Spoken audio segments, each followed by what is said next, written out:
Hello, welcome to my channel S K math. So हम कर रहे थे 8th क्लास का मैथ। उसमें हमने किए थे 10 चैप्टर ख़त्म कर दिए थे और आज हम करेंगे नया चैप्टर नंबर 11 जिसका नाम है 11 चैप्टर है मेंसुरेशन। ठीक है, तो मेंसुरेशन में क्या आता है? मेंसुरेशन में होगा एरिया, पैरामीटर, वॉल्यूम, ये सब होगा। ठीक है, तो करते हैं 11.1 एक्सरसाइज।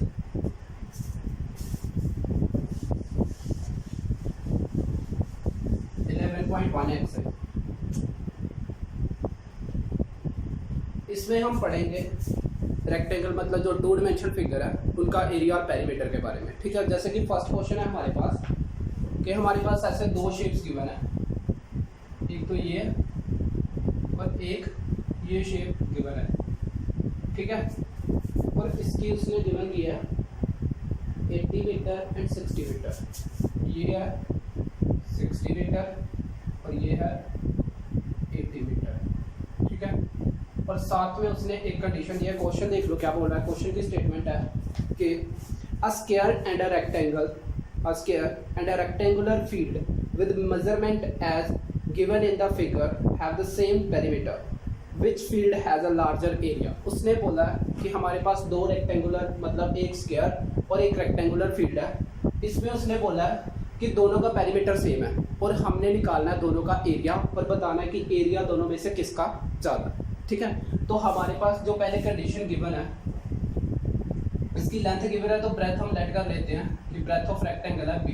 ठीक है, सबसे पहले क्वेश्चन 1, इसमें हम सोल्यूशन में लिख लेते हैं कि फर्स्टली हमने लेट की है let b be the breadth या विड्थ ऑफ रेक्टेंगल। हमने क्या लेट कर दी? रेक्टेंगल की विड्थ, क्योंकि वो हमारे पास नहीं है। एक कंडीशन है हमारे पास। कंडीशन क्या है कि स्क्वायर और पेरीमीटर स्क्वायर और रेक्टेंगल दोनों का पेरीमीटर क्या है? सेम है। इसका पेरीमीटर और इसका पेरीमीटर दोनों का क्या सेम है। ठीक है, तो जैसे कि हमें पता होता है कि इसका जो पेरीमीटर होता है 2 × l + b। ठीक है, इसका पेरीमीटर रेक्टेंगल का पेरीमीटर होता है 2 × l + b और दूसरा जो स्क्वायर का पेरीमीटर है वो है 4 × साइड। ठीक है, ये दोनों का पेरीमीटर क्या है? इक्वल है। पेरीमीटर वो बोल रहा है कि इक्वल है, तो अगर पेरीमीटर इक्वल है मतलब ये होगा। ठीक है, इसमें हम क्या करेंगे 2l की वैल्यू है हमारे पास, लेंथ की वैल्यू है 80 प्लस b की वैल्यू क्या है? b की वैल्यू नहीं है वो रहने दो। 4 × साइड किसकी? स्क्वायर की साइड कितनी है? 60 और यहाँ से हमने क्या निकाल लेनी है? b की वैल्यू। तो ऐसे करना है ये क्वेश्चन। ठीक है, पहले तो हमें b चाहिए ब्रेथ। ठीक है, वो क्या करेंगे फिर? b with the breadth perimeter of rectangle का पेरीमीटर क्या है? 2l + b। तो ये पेरीमीटर हो गया 2, साथ में आ गया 80 + b, क्योंकि l क्या है? l लेंथ है, तो लेंथ ये है, ये लेंथ ही है 80 मीटर। लेंथ गिवन है, ब्रेथ पता करनी थी इसकी पहले तो ब्रेथ देखो 2 × 80 + b, तो ये आ गया 2 को अंदर मल्टीप्लाई कर दो 60 + 2b, ये हो गया, ये मीटर में आएगा पेरीमीटर। ठीक है, उसके बाद स्क्वायर का पेरीमीटर क्या होता है? पेरीमीटर ऑफ स्क्वायर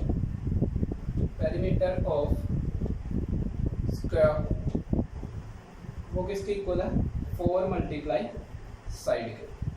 पेरीमीटर का स्क्वायर किसके इक्वल है? 4 × साइड। अच्छा, 4 × साइड, तो साइड कितनी है स्क्वायर की? 4 × साइड। स्क्वायर की साइड कितनी है? 60, तो ये आ गया टोटल 240 मीटर के। ठीक है, तो ये हमारे पास दो कंडीशन होगी, ये इक्वेशन नंबर 1, इक्वेशन नंबर 2। ठीक है, तो यहाँ तक पहले आप नोट कर लो, फिर मैं आगे करवाता हूँ।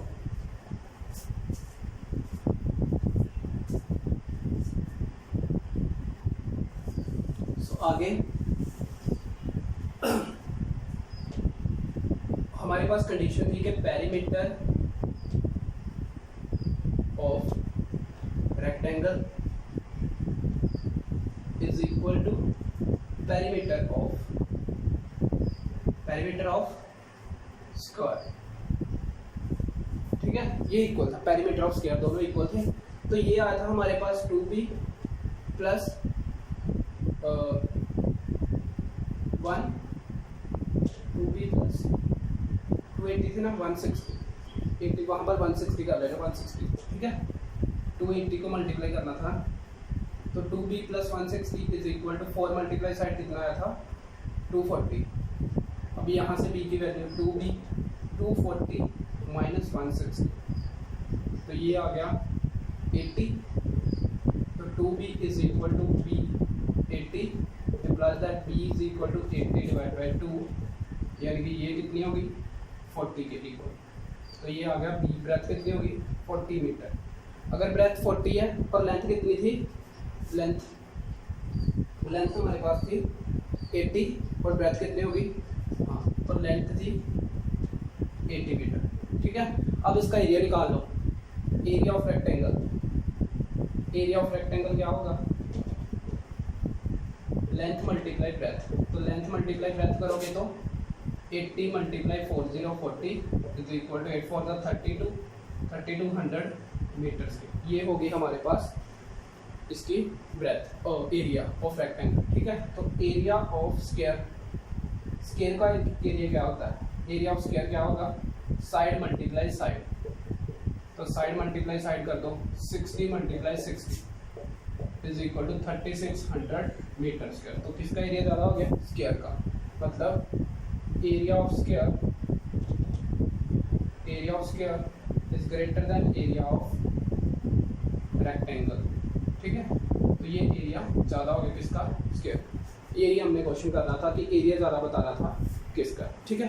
तो ये क्वेश्चन करो।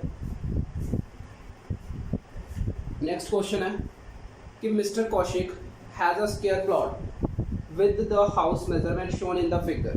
कहता है कि एक मिस्टर कौशिक है ये क्वेश्चन नोट कर लें ठीक है। क्वेश्चन अगला कह रहा है कि एक मिस्टर कौशिक है उसने क्या किया है उसके पास एक प्लॉट है उसमें उसे घर बनाया हुआ पहले तो ये उसका हाउस है ठीक है। तो ये उसके पास वाली जगह है बाहर वाली जो चार दीवारी उसके घर की वो है ठीक है। और इसकी जो हमें मेजरमेंट गिवन है वो है मतलब इस जगह पर वो गार्डन बनाना चाहता है ये गार्डन है उसका ठीक है। तो ये इसकी जो ब्रेथ है वो 20 मीटर है और लेंथ जो है वो 50 मीटर है। इसके बाद ये जो है ये पूरा का पूरा 25 मीटर है ऑल साइड आर इक्वल मतलब ये बाहर वाली जो चीज़ है वो स्क्वायर है पूरी की पूरी ठीक है। अच्छा तो क्वेश्चन बोल रहा है कि mister Kaushik has a square plot with the measurement as shown in the figure. She wants to construct a house in the middle of the plot. A garden is developed around the house. Find the total cost of developing garden around the house at the rate of 55 rupees per meter square.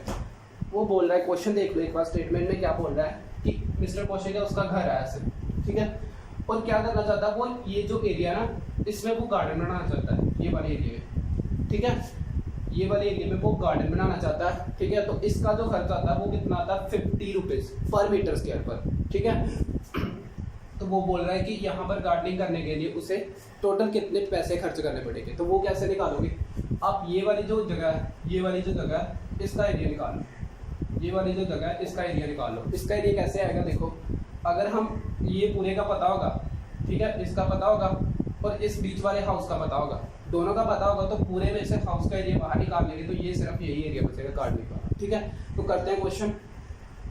तो question number second है तो पहले length of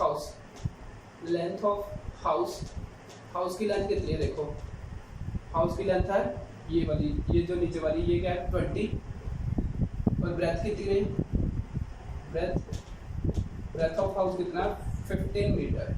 तो area of house कितना हो गया length multiply breadth is equal to 15 multiply 20 is equal to 300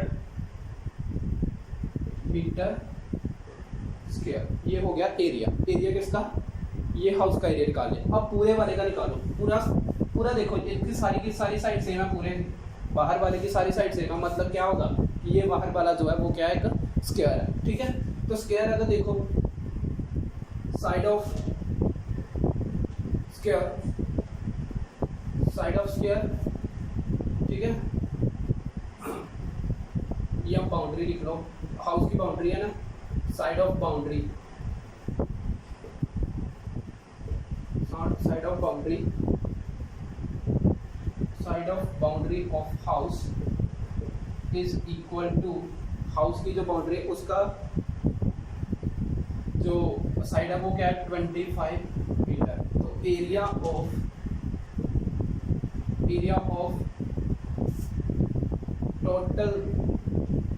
total house, पूरे घर का जो एरिया वो कितना आएगा, फिर साइड मल्टीप्लाई साइड, वो कितना आ गया 25 मल्टीप्लाई 25 625 मीटर स्क्वायर। ठीक है, तो ये होगा एरिया पूरे घर का।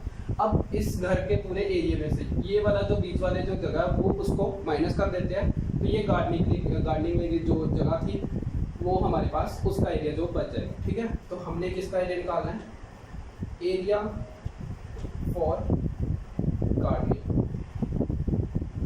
गार्डनिंग के लिए जो एरिया है वो कितना आएगा, हाउस वाला एरिया जो length of area of house, total area में से total area minus house area. ठीक है, तो माइनस कर दो, टोटल एरिया में से हाउस वाला एरिया माइनस कर दो, टोटल कितना है 625 माइनस 300 मीटर स्क्वायर, तो ये आ गया टोटल 325 मीटर स्क्वायर एरिया जो जिसमें उसने गार्डनिंग करनी। ठीक है, तो ये क्वेश्चन पहले नोट कर लो, इसका सोल्यूशन यहाँ तक आगे अभी है क्वेश्चन। ठीक है, तो यहाँ तक हो गया होगा। आगे वो बोल रहा है कि इसके लिए 1 मीटर स्क्वायर है तो वो 325 रुपीज लगता है। Costing, find the total cost of developing a garden, cost to develop 1 metre square garden. अगर गार्डन को 1 मीटर स्क्वायर डेवलप करना है तो वो कितने कॉस्ट है 50 रुपीज़, 50 रुपीज़ है। ठीक है, तो cost to develop 325 metre square garden is equal to 50 multiply 325, तो दोनों को मल्टीप्लाई करो, ये आ गया 5 2 10 2 5 3 15 and 16, तो कितने रुपए लगेंगे उसको पूरे के पूरी गार्डनिंग के लिए। ठीक है, तो ये क्वेश्चन का आंसर हो गया। समझ लगी? एक बार फिर से देख लो क्या था इस क्वेश्चन में। क्वेश्चन सिंपल था, उसने बोला था कि ये जैसे हमारे पास एक मिस्टर कौशिक है, उसका ये घर है पूरा का पूरा। ठीक है, ये पूरा का पूरा उसका घर है, पूरा का पूरा घर है उसका। ठीक है, तो उसमें उसने बोला है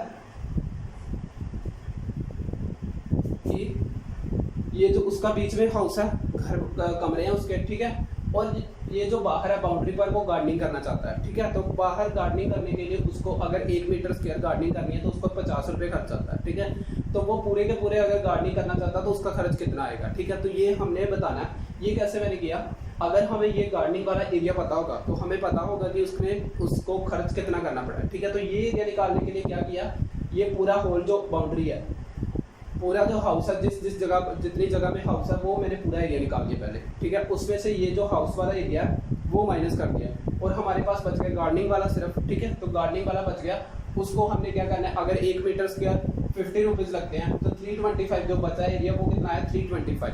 तो 325 मीटर स्क्वायर जो एरिया उसकी गार्डनिंग करने के लिए कितना आएगा खर्च जो है वो 50 से मल्टीप्लाई कर दो तो 60 to 50 रुपीज़ जो है वो खर्च आ जाएगा। ठीक है, तो ये नोट कर लो क्वेश्चन।